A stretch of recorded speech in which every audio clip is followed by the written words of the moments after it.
उपराज्यपाल मनोज सिन्हा ने जम्मू में हर्षोल्लास के साथ मनाए जा रहे नवरे उत्सव में हिस्सा लिया और मां शारिका के चरणों में श्रद्धा अर्पित की। इस अवसर पर उन्होंने प्रदेशवासियों के स्वास्थ्य, समृद्धि और खुशहाली के लिए प्रार्थना की। एलजी ने अपने संदेश में कहा कि ये नववर्ष सभी के जीवन में नई उम्मीद, नई ऊर्जा और उज्जवल भविष्य लेकर आए हैं। उन्होंने कामना की कि नवरे का ये पर्व लोगों के जीवन में सकारात्मक बदलाव लाए और सभी के लिए सफलता के नए रास्ते खोले। नवरे कश्मीरी पंडित समुदाय का पारंपरिक नववर्ष है, जिसे पूरे उत्साह और श्रद्धा के साथ मनाया जाता है। इस अवसर पर धार्मिक स्थलों पर विशेष पूजा अर्चना की जाती है और लोग एक दूसरे को शुभकामनाएं देते हैं। राज्यपाल आदरणीय श्री जम्मू मनोज सिन्हा जी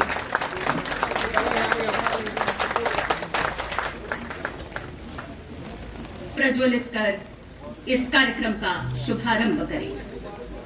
कश्मीरी पंडित सभा जम्मू द्वारा आयोजित इस वर्ष के नवरे समारोह में आप सभी का सहृदय स्वागत। आज के इस कार्यक्रम की गरिमा बढ़ाते हुए मंच पर शोभायमान माननीय उपराज्यपाल जम्मू कश्मीर आदरणीय श्री मनोज सिन्हा जी स्वयं उपस्थित हैं।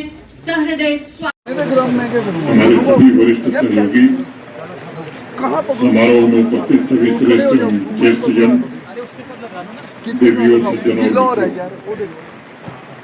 या देवी सर्वभूतेषु शक्ति रूपेण संस्थिता नमस्तस्यै नमस्तस्यै नमस्तस्यै नमो नमः। नवरे के पावन पर्व पर मैं मां शारिका को प्रणाम करता हूं और सभी कश्मीरी पंडित बहनों भाइयों को नववर्ष और नवरात्रि की बहुत बहुत बधाई और ढेर सारी शुभकामनाएं देता हूं।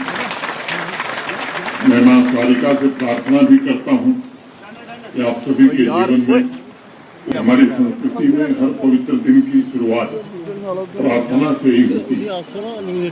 मैं समझ की पुकार, इसलिए जब नवरे की थाल सजाई जाती है तब मां शारिका से मंगल कामना की जाती है कि वह शक्ति, वह प्रचंड प्रकाश जो जीवन का आधार है, जो बिना भेदभाव के सबके ऊपर समान रूप से प्रकट होता है या चमकता है, उसका आशीर्वाद हम सबको प्रदान करें।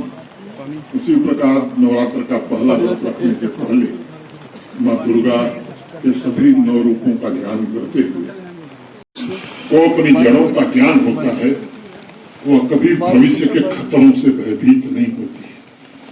वो हर चुनौती का सामना स्पष्टता, आत्मविश्वास और एक व्यापक जिम्मेदारी से गहरी जुड़ी पीढ़ी सिर्फ जम्मू कश्मीर नहीं बल्कि भारत की वास्तविक उत्तराधिकारी ही नहीं बनेगी, बल्कि वह उसे एक नया आकार देगी, सुदृढ़ करेगी और ऐसे समृद्ध भविष्य की ओर ले जाएगी जो विकसित भी होगा और स्थायी भी होगा।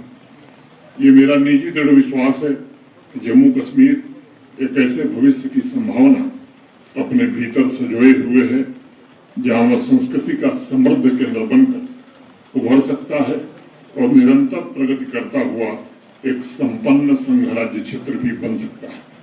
मैं मानता हूं कि सपने की मसाल जब हम नई पीढ़ी के हाथों में सौंपेंगे तभी ये सपना साकार हो सकता है।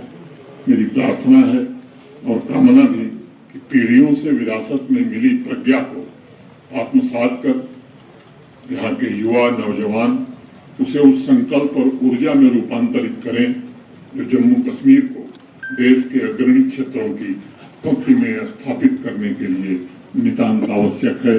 फिर से आप सबके प्रति हृदय से कृतज्ञता ज्ञापित करते हुए मैं अपनी बात यहीं पूरी करता हूँ। बहुत बहुत धन्यवाद। जय हिंद, जय भारत।